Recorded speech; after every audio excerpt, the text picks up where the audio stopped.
सुनिए काव्य ग्रंथ, मंत्र, श्लोक, स्तोत्र, भजन एवं धर्म के साथ जुड़ी कथाएं।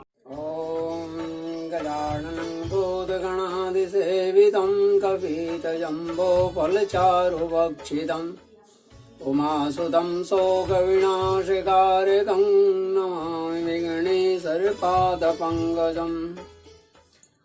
देवी प्रपन्नार्थे हरे प्रसीद प्रसीद मातर् जगतोऽखिलस्य प्रसीद विश्वेश्वरि पाहि विश्वं तमीश्वरी देवी चराचरस्य। ॐ कस्तूरीतिलकं ललाटपटले वक्षस्थले कौस्तुभं नासाग्रे करतले वेणुकरे कङ्कणम् सर्वाङ्गे हरिचन्दनं सुललितं कण्ठे च मुक्तावली गोपस्त्री परिवेष्टितो विजयते गोपालचूडामणिम्। श्रीमद् भागवत महापुराण की प्रथम खंड के पंचम स्कंद के अथा दसवां अध्याय। राजा जड़भरत और राजा रहुगण की भेंट की कथा का वर्णन में इस अध्याय में हिंदी में हुआ। अब एक का के रूप में इसे आरंभ करता हूं। कहते हैं कि राजा एक बार सिंधु सौ वीर देश का स्वामी यानी राजा रघुगण पालकी पर चढ़कर जा रहा था। जब वह इक्षुमती नदी के किनारे पहुंचा तब उसकी पालकी उठाने वाला जो कहार था, कहारों के जो मुख्य अति था, जिसको जमादार को एक कहार की आवश्यकता पड़ गई। कहार की खोज करते समय बस उसे ये ब्राह्मण देवता मिल गए। इन्हें देखकर उसने सोचा कि यह मनुष्य हृष्ट पुष्ट, जवान और गठिले अंगों वाला है, इसलिए यह तो बैल या गधे के समान अच्छी तरह बोझा ढो सकता है। इसलिए यह सोचकर वह जो है बेगार में पकड़े हुए अन्य कहारों के साथ इन्हें भी उस पालकी से जोत दी। बड़ा पालकी पकड़वाया कहारों के साथ। जब ये उसमें जुड़ गए तो महात्मा भरत जी यद्यपि किसी प्रकार का इस कार्य के योग्य नहीं थे, फिर भी वे बिना कुछ बोले चुपचाप पालकी को उठा कर ले चले। धीरे धीरे, लेकिन वे द्विजवर जो ब्राह्मण जो थे, जीव पैरों तले दब न जाए, कहीं मेरे पैरों के नीचे कोई छोटा सा जीव कुचल न जाए, इस डर से आगे की एक बाण पृथ्वी देखकर चलते थे, एक डेग देख करके चलते। इसलिए दूसरे कहारों के साथ उनकी चाल का मिल नहीं हो पाता था। अतः जब पालकी टेढ़ी सीधी होने लगी तब राजा रहुगण जो थे ने पालकी उठाने वाले कहारों से इस प्रकार ऊंची आवाज में यानी जोर से उन्होंने कहा कि अरे कहारों, अच्छी तरह चलो, पालकी की इस प्रकार ऊंची नीची करके क्यों चलते रहते। तब अपने स्वामी का यह आक्षेप युक्त वचन सुनकर कहारों को डर लगा कि कहीं राजा उन्हें दंड न दे। इसलिए उन्होंने राजा से इस प्रकार निवेदन किया, महाराज, यह हमारा प्रमाद नहीं है, हम आपकी नियम मर्यादा को के अनुसार ठीक ठाक ही पालकी ले चल रहे हैं। यह एक नया कहार जो आया है, जो नया कहार जोड़ा गया है, तो अभी अभी पालकी में लगाया गया है, तो भी यह जल्दी जल्दी नहीं चलता। हम लोग इसके साथ पालकी नहीं ले जा सकते हैं। कारों के ये दीन वचन सुनकर के राजा रहुगण ने सोचा, संसर्ग से उत्पन्न होने वाला दोष एक व्यक्ति में होने पर भी उससे संबंध रखने वाले सभी पुरुषों में आ ही जाता है। इसलिए यदि इसका प्रतिकार नहीं किया गया, इसको डांटा नहीं गया, तो फिर और कुछ हो सकता है। धीरे धीरे ये सभी कार अपनी चाल बिगाड़ लेंगे।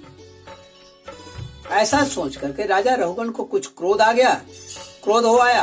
यद्यपि उसने महापुरुषों का सेवन किया था, बड़े बड़े ऋषि महर्षियों से उनका लगाव रहा है, उनकी कथा और उनके उपदेशों को सुना है, फिर भी क्षत्रिय स्वभाववश बलात् उसकी बुद्धि रजोगुण से व्याप्त हो गई और वह उन श्रेष्ठ जड़ भर जो थे, जिनका ब्रह्म तेज भस्म से राख से ढके हुए अग्नि के समान था, इस प्रकार व्यंग से भरे वचन उन्होंने कहा। अरे भैया, बड़े दुख की बात है, अवश्य तुम बहुत थक गए हो। ज्ञात होता है तुम्हारे इन साथियों ने तुम्हें तनिक भी सहारा नहीं लगाया। एक मजाक में उन्होंने बात किया। इतनी दूर से तुम अकेले ही बड़े देर से पालकी ढोते चले आ रहे हो, मजाक लोग करता है। उस तरह से उन्होंने मजाक में कहा, तुम्हारा शरीर भी तो विशेष मोटा ताजा और हट्टा कट्टा नहीं है, और मित्र बुढ़ापे ने अलग तुम्हें दबा रखा है। इस प्रकार बहुत ताना मारने पर भी वे पहले की भांति चुपचाप चलते रहे। इस राजा की बातों का उन्होंने बुरा नहीं माना, और जैसे वे जीव मेरे पैर के नीचे दब न जाए, इस बात को ध्यान में रखते हुए वैसे ही वे चलते रहे। उन्होंने इसका कुछ भी बुरा नहीं माना, क्योंकि उनकी दृष्टि में तो पंचभूत, इंद्रिय और अंतःकरण का संघात या अपना अंतिम शरीर अविद्या की ही कार्य था। अविद्या का ही कार्य था। वह विविध अंगों से युक्त दिखाई देने पर भी वस्तुतः था ही नहीं। इसलिए उसमें उनका मैं और मेरेपन का मिथ्या अध्यास जो है सर्वथा निवृत्त हो गया था, और वे ब्रह्म रूप हो गए थे। इनको मैं और मेरेपन का कोई भाव रहा ही नहीं था। कौन मेरा अपमान कर रहा है, मान कर रहा है, इससे उनको कोई मतलब नहीं था। जड़बाजी फलता वो जैसे थे वैसे ही चलते रहे। तो ऐसी स्थिति में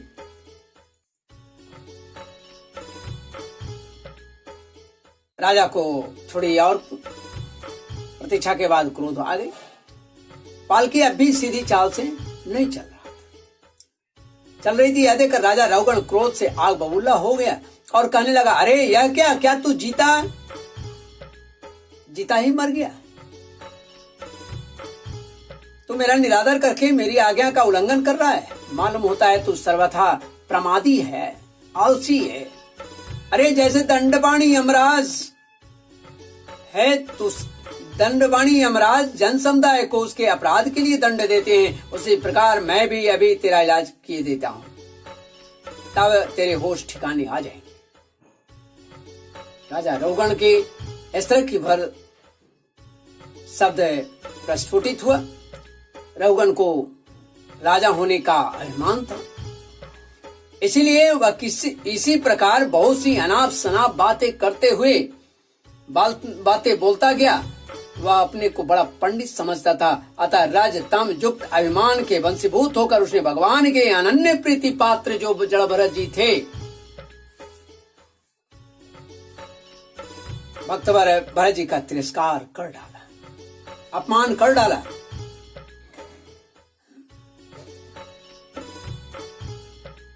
लेकिन जोगेश्वरों की विचित्र कहानी करने का तो उसे कुछ पता ही नहीं था।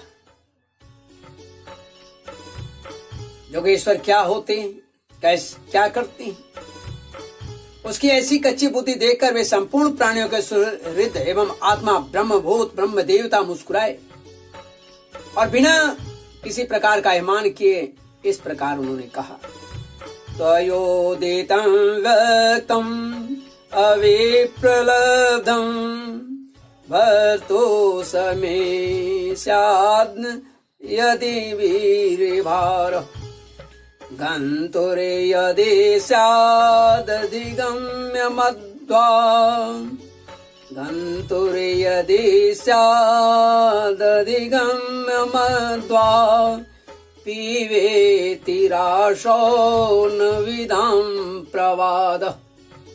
जड़भरत जी ने कहा कि राजन, तुमने जो कुछ कहा वह यथार्थ वही सत्य, उसमें कोई उड़ाना नहीं है। यदि भार नाम की कोई वस्तु है तो ढोने वाले के लिए है, यदि कोई मार्ग है तो वह चलने वाले के लिए है, किसी को मोटापन है तो उसी का है। यह सब शरीर के लिए कहा जाता है, आत्मा के लिए नहीं, क्योंकि आत्मा न मोटा है, न पतला है, न ऊंचा है, न नीचा है, न काला है, न गोरा है। आत्मा सामान्य है, आत्मा के लिए न बोझ है न हल्का है। तुम जो कहते हो यह आत्मा के लिए नहीं है, ये केवल शरीर की बात है। यदि ज्ञानी जन ऐसी बात नहीं करते, स्थूलता, कृष्णता आदि व्याधि, भोग, प्यास, भय, कलह, इच्छा, बुढ़ापा, निद्रा, प्रेम, क्रोध, अभिमान, ये सभी और शोक, ये केवल शरीर को भोगना होता है। शरीर का कष्ट है, आत्मा का कष्ट नहीं है। ये सब धर्म देहाभिमानियों को लेकर गए हैं, जो देह के अभिमान में आकर के अनाप शनाप कार्य करते हैं, उनके लिए है। देहाभिमानियों को लेकर उत्पन्न होने वाले जीव में रहते हैं, मुझ में इसका लेस मात्र भी नहीं है, ये तो जीव में पाया जाता है।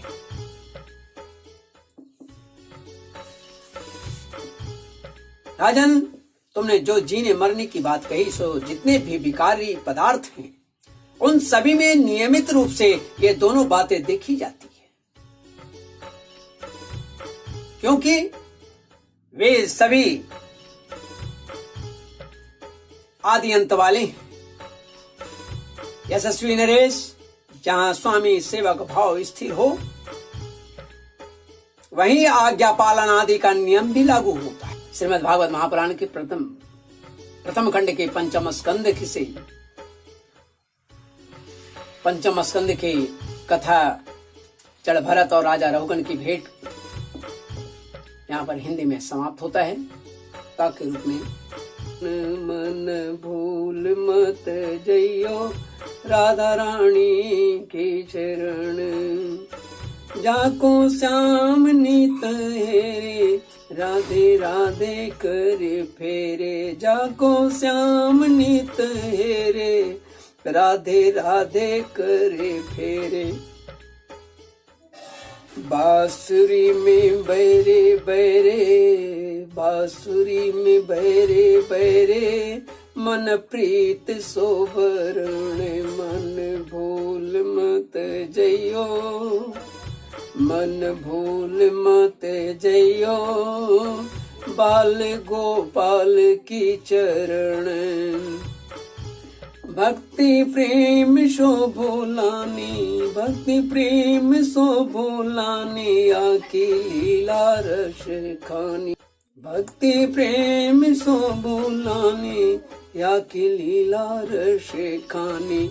मिले भीख मन मानी, कोई आवे जो शरण, मिले भीख मन मानी, कोई आवे जो शरण। मन भूल मत जइयो राधा रानी की चरण, राधा रानी की चरण, नंद रानी की चरण। मन भूल मत जइयो राधा रानी की चरण। और मन मत वारे छोड़े दुनिया के द्वारे, राधे रानी के सहारे सौंपे जीवन मरण। मन भूल मत जइयो राधा रानी के चरण, मन भूल मत जइयो आद्या शक्ति की चरण मन भूल मत जइयो राधा रानी की चरण रानी की चरण मन भूल मत जइयो राधा रानी की चरण।